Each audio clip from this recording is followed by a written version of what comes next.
Goodluck Jonathan has established a sovereign wealth fund, a state-owned investment fund, paving the way for Nigeria to put savings from its windfall crude oil account into this fund. Now, it's replacing the excess crude oil account. Is this just a new name for the SAFE fund, or are there any key differences that have been introduced?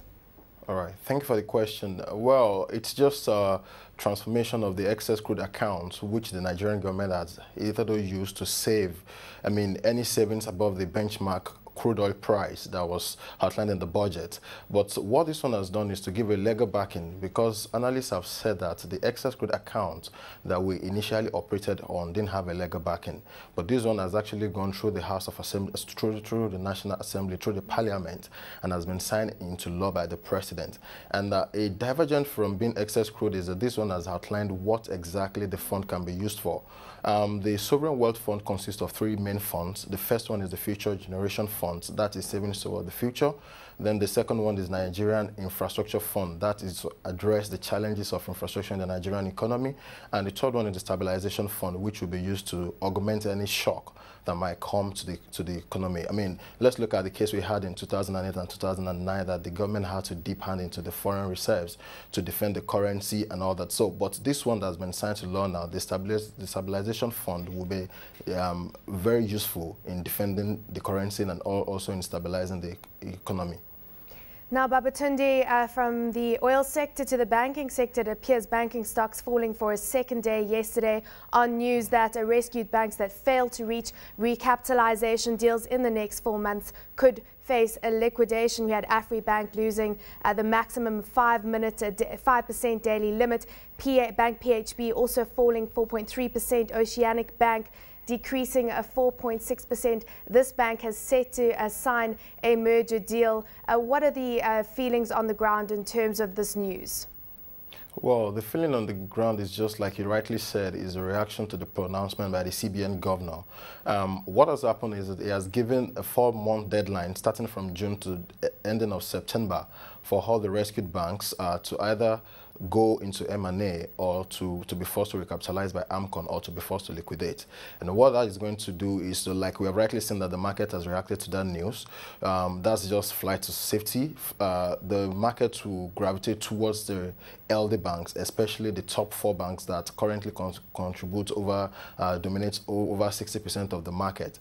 It's just flight to safety. People would rather do business. People would rather bank with the banks that you are sure of what is happening due to the uncertainty that it's hovering over the rescued banks.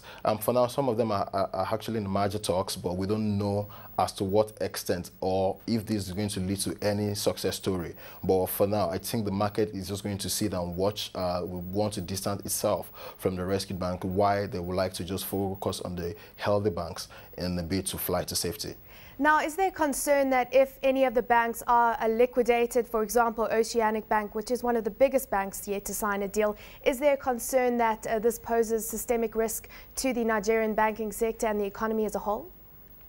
Obviously, it would still have some iota of systemic risk.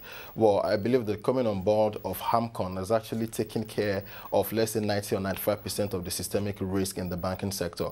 So if any bank is being liquidated, which we don't really see, maybe 1 or 2 are likely going to be liquidated, but from the onlook of things, we believe that most of them are actually going within the 4-month window that has been open to them, are actually going to strike deal or are going to be recapitalized by AMCON. But in the case of a liquidation, it's not really going to pose any systemic risk, as AMCON has actually underwritten all the risk in the banking sector. Now, the full year results are out for Intercontinental Bank. The bank has swung to a profit-making position for the full year to December. Profit after tax rising to 53.17 billion naira. That's against a loss of 174.49 billion naira in 2009. A good turnaround story there for one of the banks that has been rescued. What did you take out of these results? Well, most of the earnings that we see are actually from write-backs. because most of this, when we look at where they're coming from last year, coming from a loss before tax position of 230 billion, that means that they've actually written off some of the bad loans that brought the bank to where it is now. So majorly what we're seeing now is actually write-backs. It's driven mostly by write-backs, as you saw that the top line number fell by 25%. But no matter how much profit they're making now, with the 53 billion profit after tax, you still have a negative shareholder fund of like 325 billion, which is above $2 billion. As at FY 2009, the negative shareholders fund was 380 billion naira. And even now, without paying any dividend, they're retaining all the earnings in the balance sheet, you still find that you are still in negative of like 325 billion naira, which is over 2 billion US.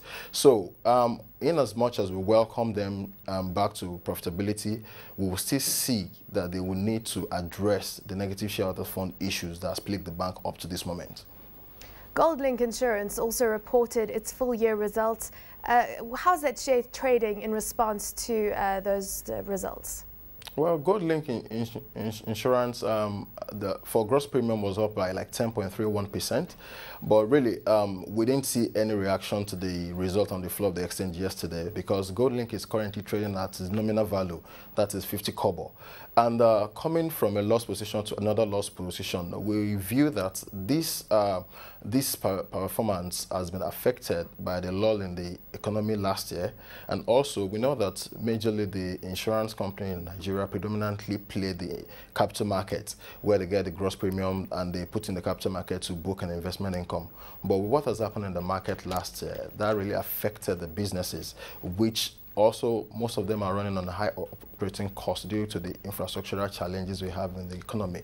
So we will seek to know what they are doing to address the issue. But for now, there was really no reaction, as the company is already trading at its nominal value. So it cannot go below the 50 kobo trading price now.